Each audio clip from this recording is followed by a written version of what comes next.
Okay, this one's important. This one's the importance of solitude. So essentially, all of us are trying to reach our higher self, right? Like we're trying to be the best we can. That's how I like to call it, right? The best that we can be. Yeah, it's like your higher self. And you'll never be, I'm walking right now fully aligned as my higher self. Not many people can say that. And honestly, you'll never reach your higher self unless you isolate yourself and live alone for at least a few years. And essentially it's because you need to learn about yourself, you need to learn about you need to learn about your energy. And this matrix will always distract you and from knowing who you are, the person that God intended you to be, because He has a perfect plan for you, because God has better plans than you could ever make for yourself.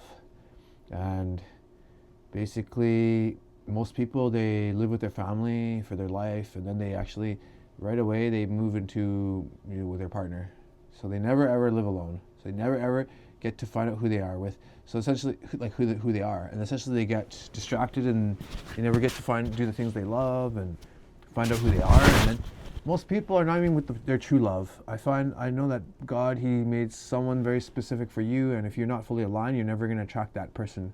So you're going to just be with someone who's spiritually against you, because it's always most likely light is always going to be attracted to dark, because light and negative positive always attracts. So you're always trying to go. It's like if you try to go out and find someone, you're always gonna attract to the person that's not right for you. That's why it's like fucking psychedelic raving. Like I don't do that too often, but the times I go, these bars and these clubs and stuff, raves and stuff, there's not a place to meet anyone, because everyone's messed up on different drugs, and everyone's all confused. That's what drugs do. They confuse people. So how can you even properly, you got to be sober and honor your right frequency and wavelength and vibration to attract that right person. So isolation, guys. Isolation.